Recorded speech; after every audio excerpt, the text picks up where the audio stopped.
warahmatullahi wabarakatuh. Bismillah, alhamdulillah, wassalatu wassalamu ala rasulillah, wa ala alihi wa sahbihi wa mawalah. Yang kami hormati, Dr. Syahril STMM, selaku dosen pengampu mata kuliah Quran dan Hadis, dan yang saya cintai, teman-teman sekalian kelompok 1. Pertama-tama, marilah kita panjatkan puji syukur kehadirat Allah Subhanahu wa Ta'ala yang mana telah memberikan kita nikmat iman dan Islam.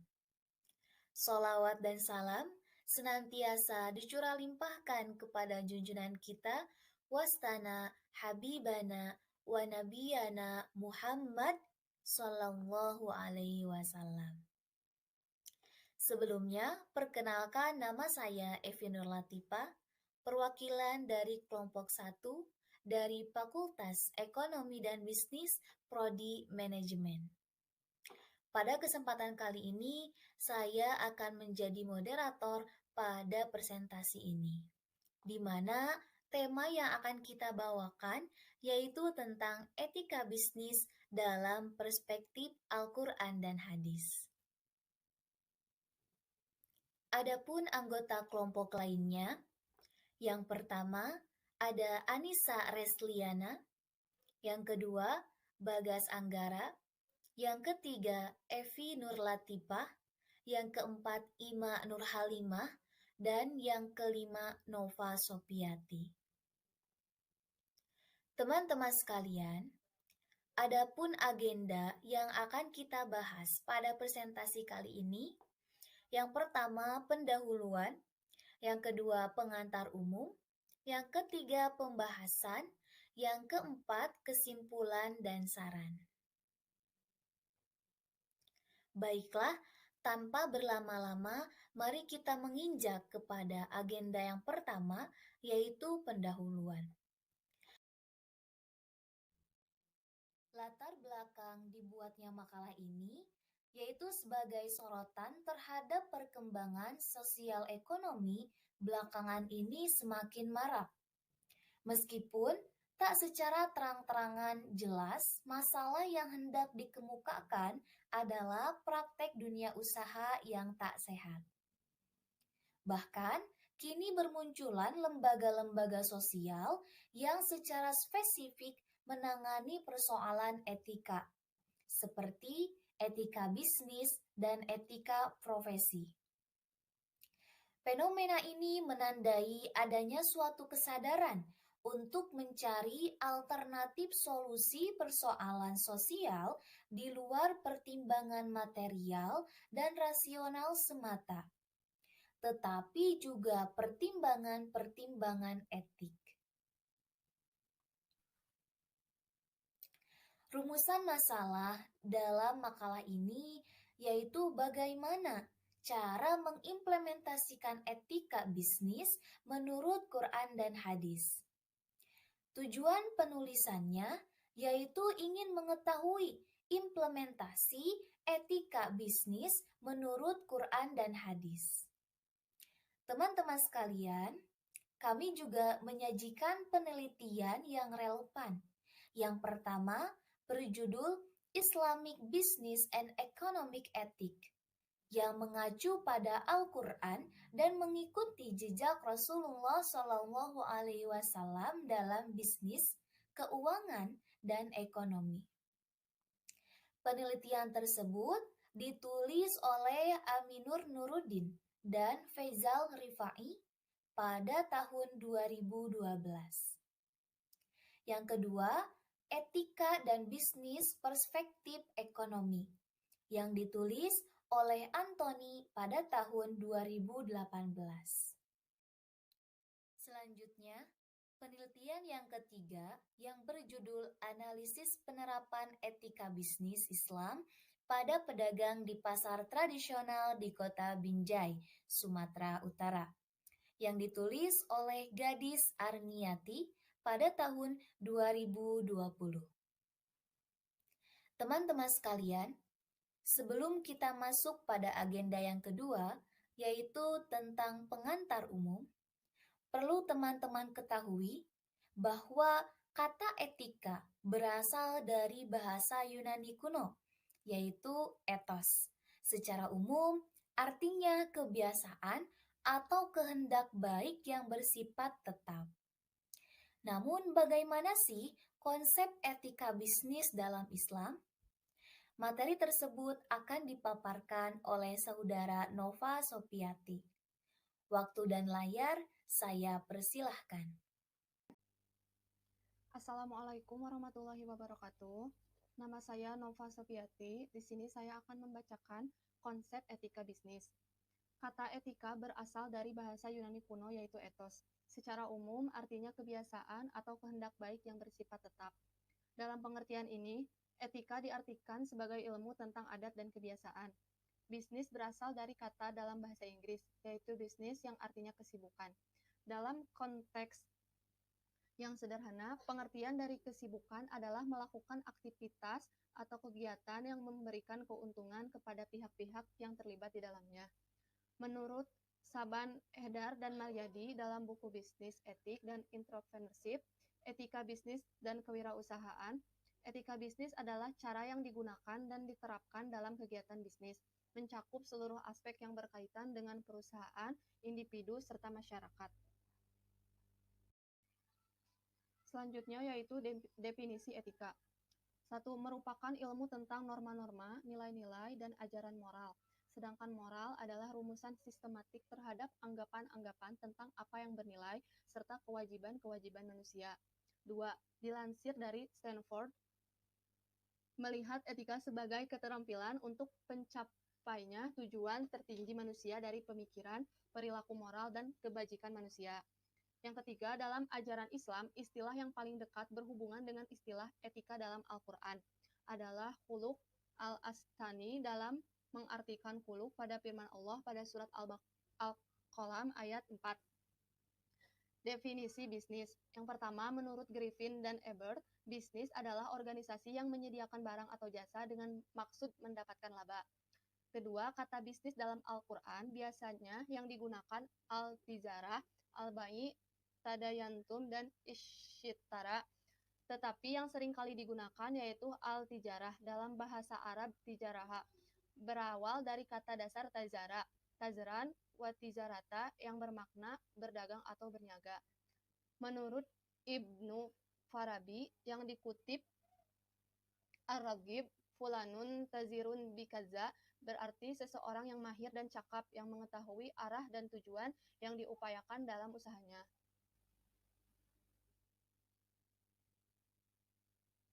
Selanjutnya yaitu ciri-ciri bisnis. Yang pertama merupakan kegiatan individu atau kelompok. Yang kedua terorganisasi adanya manajemen, memproduksi barang atau jasa, menciptakan nilai, dan yang terakhir produksi dihasilkan untuk memenuhi kebutuhan masyarakat. Selanjutnya yaitu cara yang diperbolehkan dalam bisnis. Yang pertama, perdagangan adalah satu bagian muamalat yang berbentuk transaksi antara seorang dengan orang lain. Yang kedua, transaksi perdagangan itu dilaksanakan dalam bentuk jual beli yang diwujudkan dalam bentuk ijab dan qabul. Yang terakhir, perdagangan yang dilaksanakan bertujuan atau dengan motif yang mencari keuntungan. Sekian yang dapat saya sampaikan. Terima kasih. Terima kasih kepada saudara Nova Sopiati yang telah memaparkan materinya. Teman-teman sekalian, seperti yang sudah dibahas, bahwa etika itu berasal dari bahasa Yunani kuno, yaitu ethos yang artinya kebiasaan. Sedangkan bisnis adalah suatu organisasi yang menyediakan barang dan jasa untuk mendapatkan laba. Namun, etika dan bisnis dalam Islam memposisikan pengertian bisnis yang pada hakikatnya merupakan usaha manusia untuk mencari keridhaan Allah Subhanahu wa taala. Bisnis tidak hanya bertujuan jangka pendek saja, tidak hanya untuk individual saja, dan tidak hanya semata-mata keuntungan yang berdasarkan kalkulasi matematika. Tetapi dalam Islam, bisnis bertujuan jangka panjang, yaitu untuk bertanggung jawab atas pribadi, dan sosial sekaligus jangka panjang di hadapan masyarakat, negara, dan Allah Subhanahu wa Ta'ala. Dasar hukum yang kami ambil dalam Al-Quran yaitu terdapat dalam Quran Surat Al-Baqarah ayat 282, kemudian dalam Quran Surat An-Nisa ayat 29, dan Al-Quran Surat As-Saff ayat 10. Salah satu dasar hukum dalam Al-Quran yang kami ambil yaitu Surat An-Nisa ayat 29 yang berbunyi, A'udzubillahi minasyaitonirrajim, Bismillahirrahmanirrahim. Ya ayyuhallazina amanu la taqulu amwalakum bainakum bilbatili illa an takuna tijaratan an taradim minkum wala taqtulu anfusakum innallaha kana bikum rahima.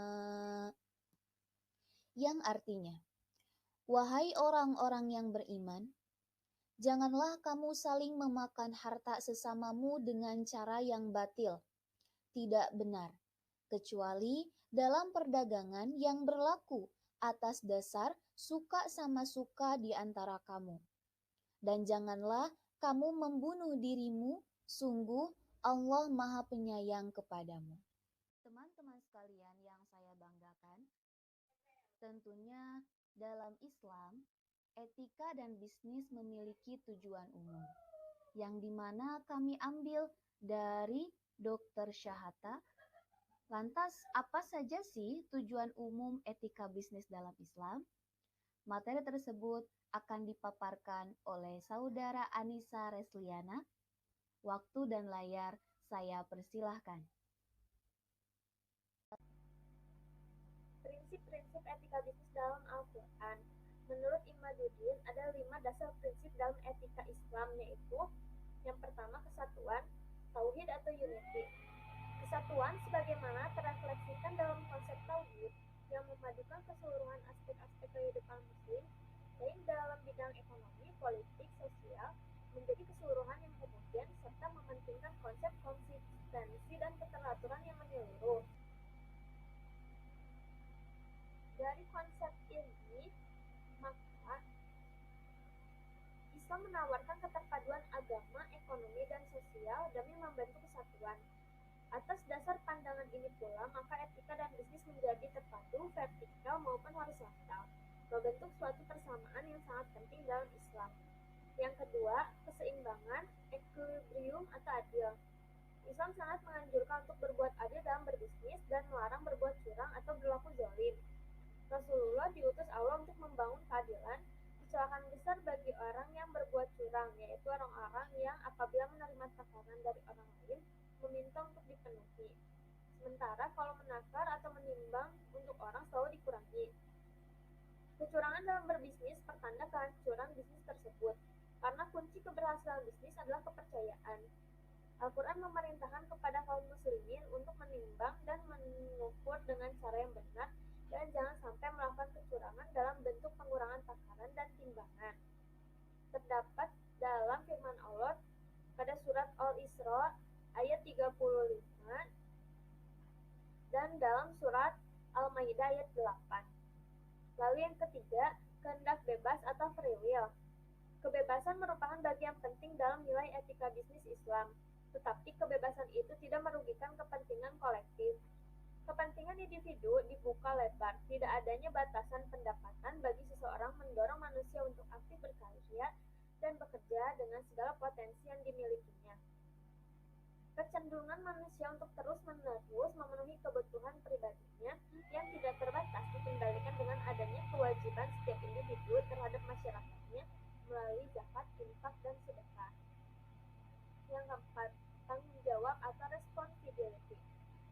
Kebebasan tanpa batas adalah suatu hal yang mustahil dilakukan oleh manusia karena tidak menuntut adanya pertanggungjawaban dan akuntabilitas. Untuk memenuhi tuntutan keadilan dan kesatuan, manusia perlu mempertanggungjawabkan tindakannya secara logis. Prinsip ini berhubungan erat dengan kehendak bebas. Ia menetapkan batasan mengenai apa yang bebas dilakukan oleh manusia dengan bertanggung jawab atas semua yang dilakukannya. Yang kelima, kebenaran, kebajikan, dan kejujuran. Kebenaran dalam konteks ini selain mengandung makna kebenaran lawan dari kesalahan, mengandung pula dua unsur yaitu kebajikan dan kejujuran. Dalam konteks bisnis, kebenaran dimaksudkan sebagai niat, sikap, dan perilaku benar yang meliputi proses akad dalam transaksi, proses mencari atau memperoleh komoditas pengembangan maupun dalam proses upaya meraih atau menetapkan keuntungan. Dengan prinsip kebenaran ini, maka etika bisnis Islam sangat menjaga dan berlaku preventif terhadap kemungkinan adanya kerugian salah satu pihak yang melakukan transaksi, kerjasama, atau perjanjian dalam bisnis.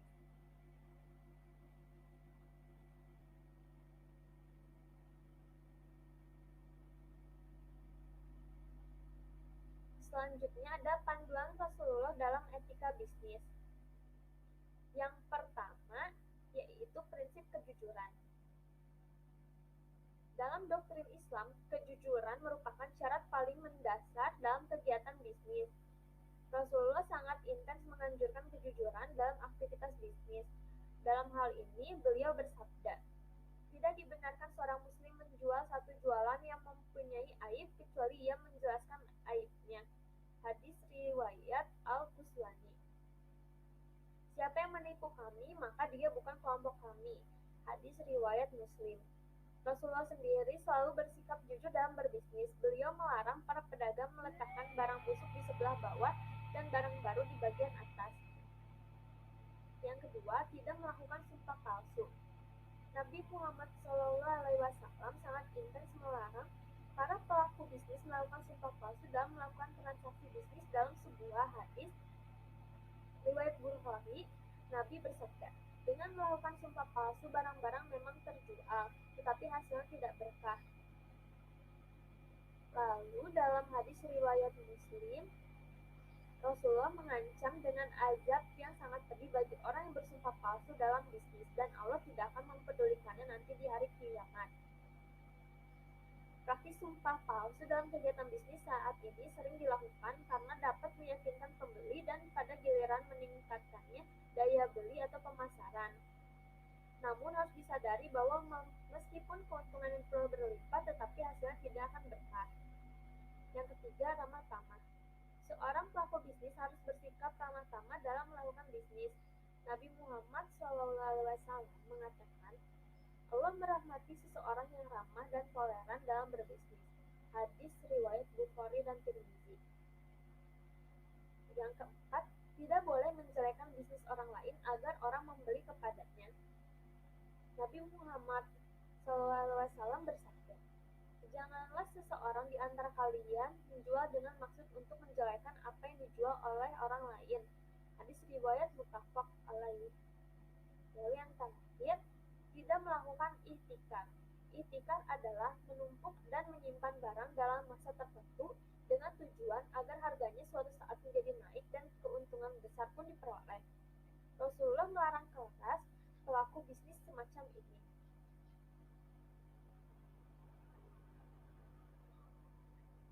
Lalu ada panduan Rasulullah dalam etika bisnis.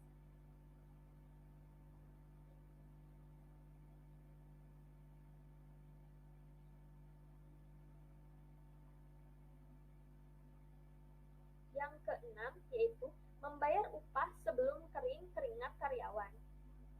Nabi Muhammad SAW bersabda, "Berikanlah upah kepada karyawan sebelum kering keringatnya." Hadis ini mengindikasikan bahwa pembayaran upah tidak boleh ditunda-tunda.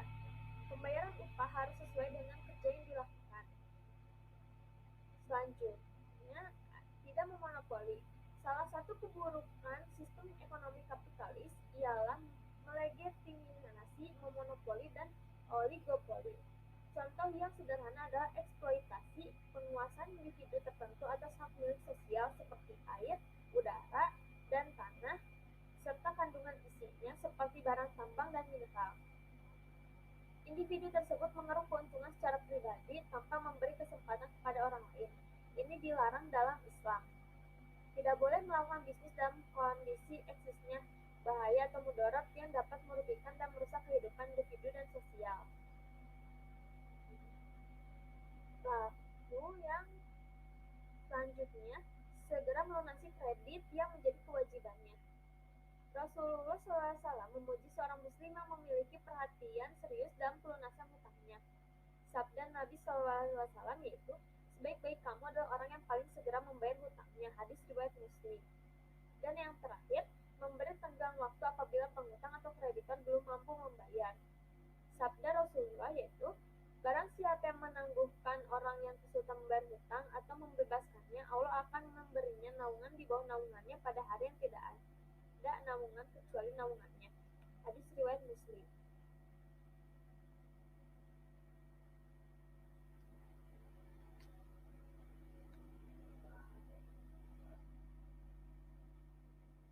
Selanjutnya adalah upaya mewujudkan etika bisnis untuk membangun bisnis yang islami untuk menghadapi tantangan bisnis di masa depan.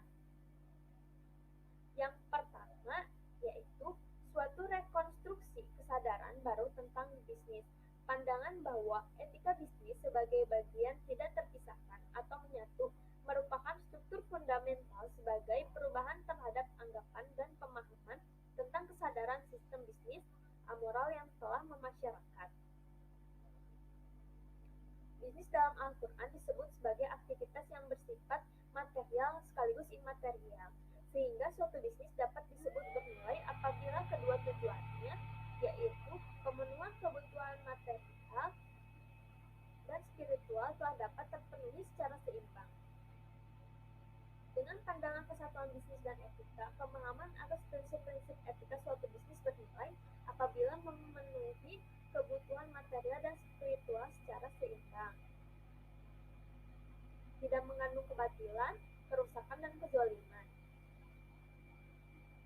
Lalu, yang kedua yaitu diperlukan suatu cara pandang baru dalam melakukan kajian-kajian keilmuan tentang bisnis dan ekonomi yang lebih berpihak pada paradigma pendekatan normatif, etik sekaligus empirik induktif yang mengedepankan penggalian dan pengembangan nilai-nilai Al-Quran. Agar dapat mengatasi perubahan dan pergeseran zaman semakin cepat, atau dalam kategori pengembangan ilmu pengetahuan modern harus dikembangkannya pola pikir abduktif pluralistik.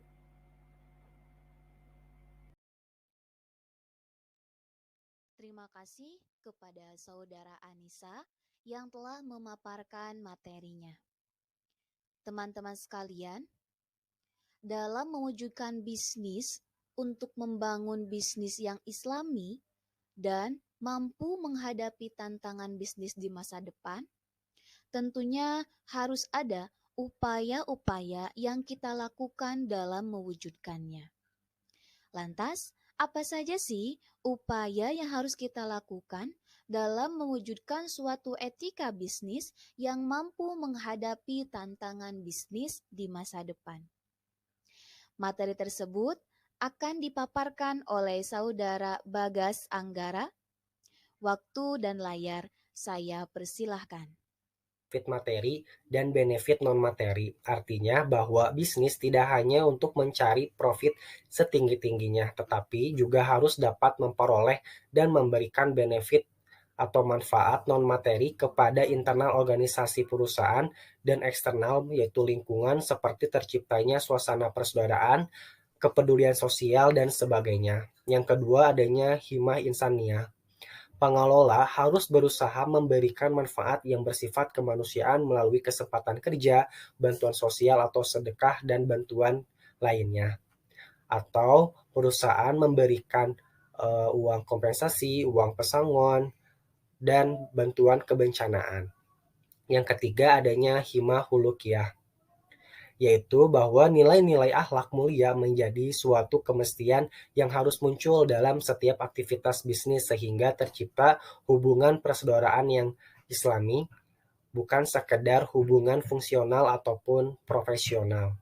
Yang terakhir yaitu himah ruhiyah, yaitu di mana aktivitas harus dijadikan sebagai media untuk mendekatkan diri kepada Allah pertumbuhan jika profit materi dan profit non-materi telah diraih, perusahaan harus berupaya menjaga pertumbuhan agar selalu meningkat.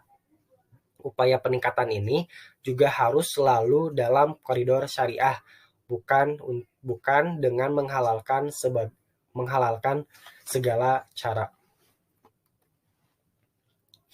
Karena sejumlah nilai-nilai etika Islam yang dapat dijadikan sebagai alat atau pondasi dalam berbisnis sehingga bisnis yang dijalankan mendapat keberkahan dari Allah dan juga dapat memberikan keuntungan di dunia maupun di akhirat bagi semua orang yang terlibat dalam bisnis tersebut.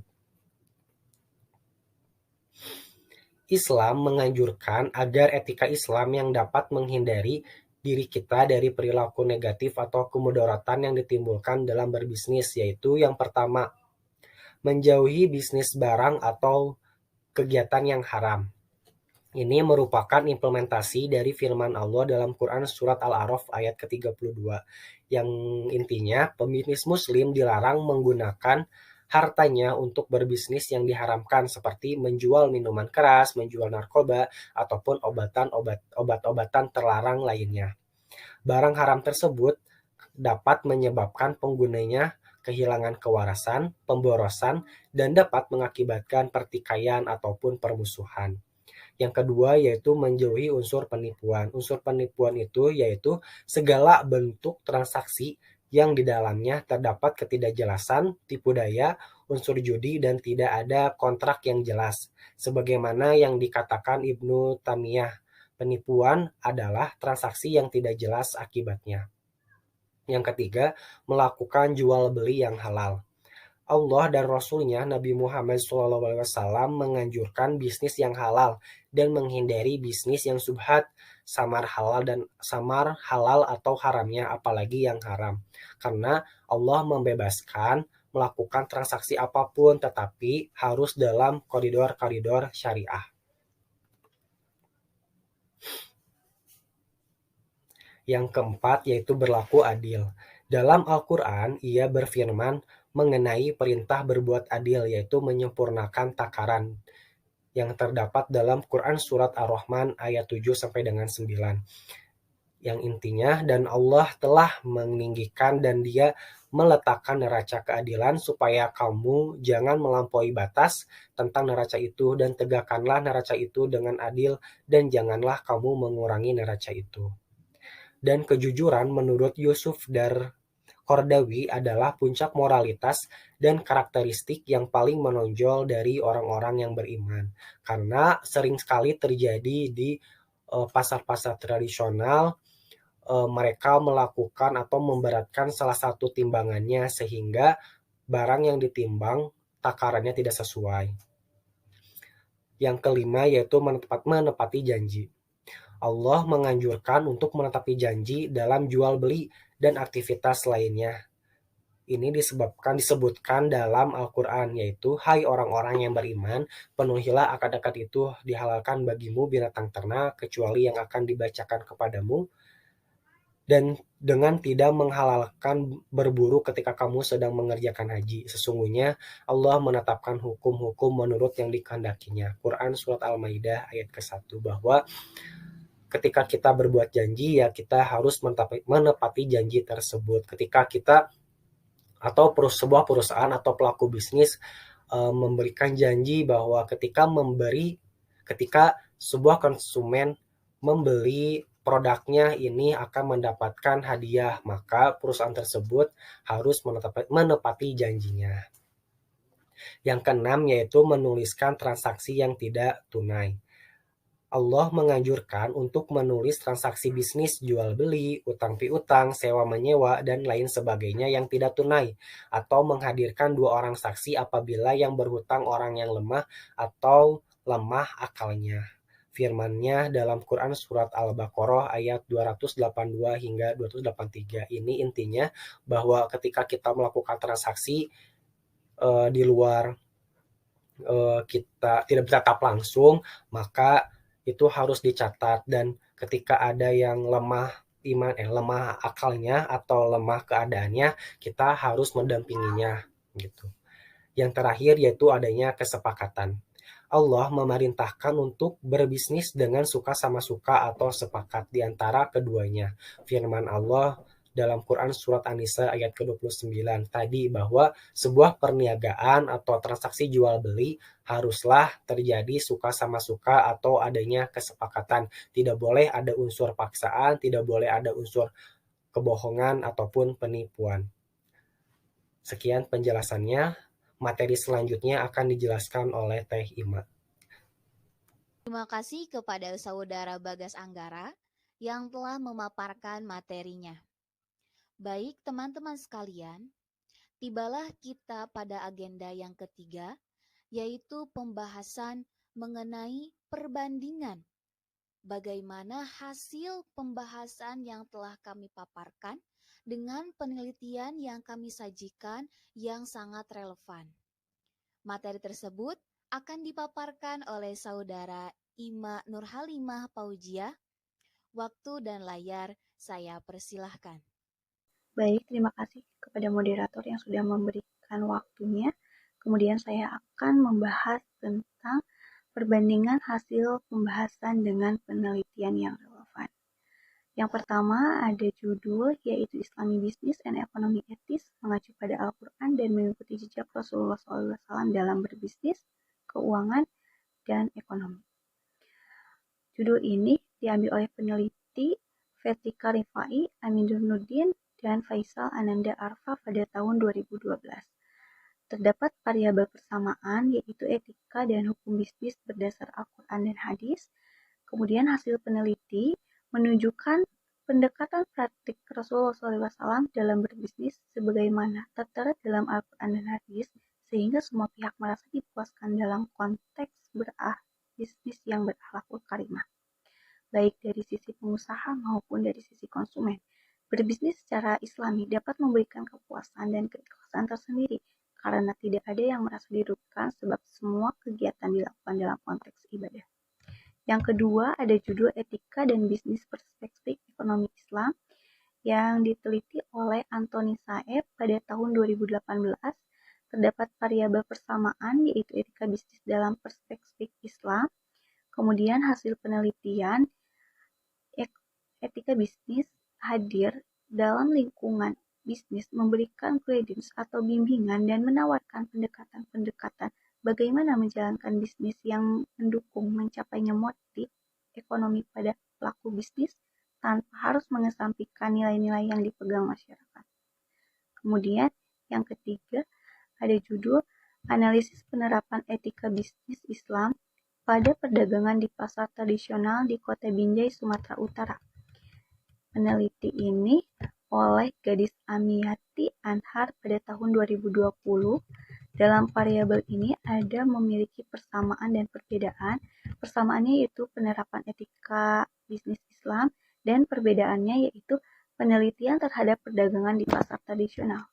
Hasil peneliti ini menunjukkan bahwa belum semua perdagangan menerapkan etika bisnis dalam perdagangannya.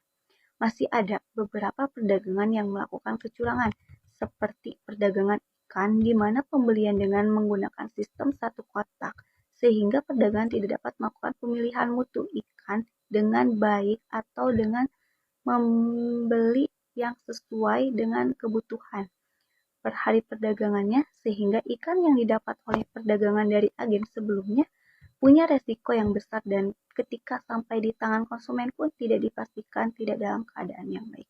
Dan tentunya itu sangat merugikan bagi pihak konsumen. Kemudian ada 3 contoh kasus pelanggaran etika bisnis yang ada di Indonesia. Yang pertama ada dari PT Megasari Makmur, terjadi karena obat nyamuk yang diproduksinya mengandung diklofus dan fluorofokur, di mana diketahui setelah ada konsumen yang mengalami keracunan setelah menggunakan produknya karena kedua zat aktif tersebut jika dilihat dari segi kesehatan sangat berbahaya bagi kesehatan tubuh, yang dimana akan meracuni sehingga menyebabkan terjadinya kematian atau yang lain sebagainya, sehingga melanggar prinsip kejujuran. Yang kedua ada PT Garuda Indonesia, terjadi pada tahun 2018 silam, di mana maskapai penerbangan milik BUMN ini telah melanggar kode etik berbisnis. Karena status plat merah saham milik maskapai inilah yang menjadi awal mulanya permasalahan pelanggan, yakni dengan adanya manipulasi data laporan keuangan. Terjadi karena melanggar prinsip kejujuran dan manipulasi data. Kemudian yang ketiga adalah Tokopedia. Siapa nih di sini yang masih menggunakan Tokopedia?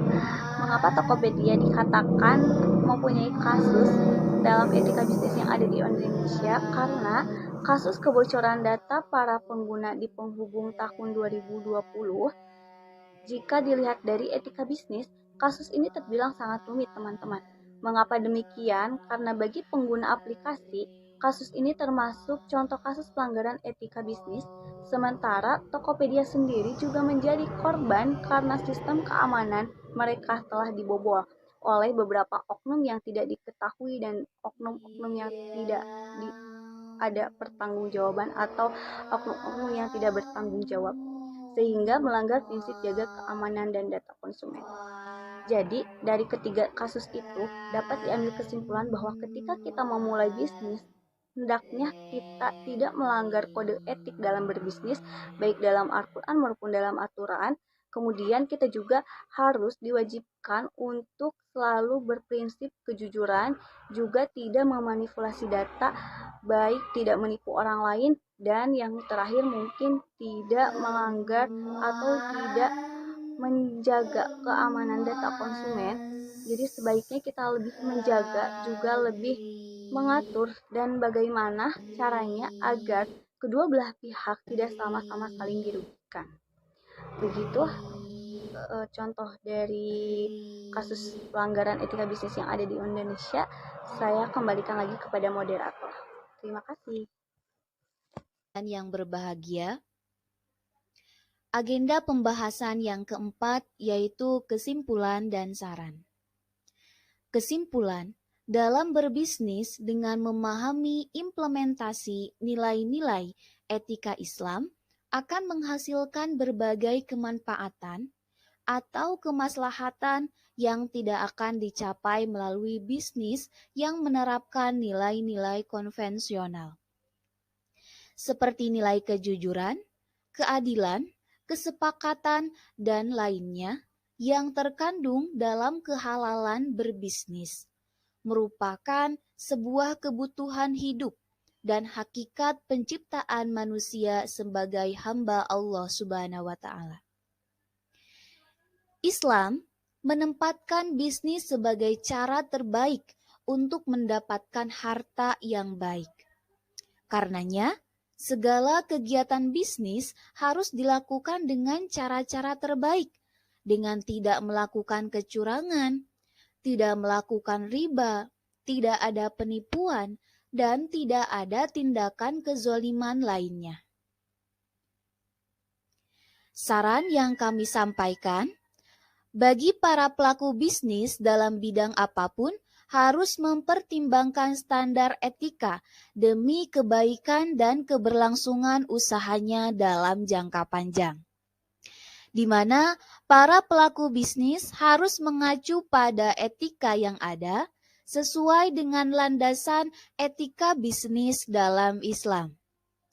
Karena etika bisnis dalam suatu perusahaan, baik bidang jasa atau barang, harus membentuk nilai, norma, dan perilaku karyawan serta pemimpin dalam hubungan dengan pelanggan, mitra kerja, pemegang saham, yang adil dan sehat, tidak melanggar hukum negara dan hukum yang berlaku dalam syariat Islam. Teman-teman sekalian yang berbahagia, itu saja yang dapat kami sampaikan. Saya Evi Nurlatipa sebagai moderator dari Fakultas Ekonomi dan Bisnis Prodi Manajemen. Mohon maaf apabila terdapat kesalahan dalam pengucapan ataupun pembahasan. Saya, perwakilan dari kelompok 3, berterima kasih kepada teman-teman sekalian yang telah berpartisipasi. Nasrun minallah wa fathun qarib wa basyiril mu'minin. Wassalamualaikum warahmatullahi wabarakatuh.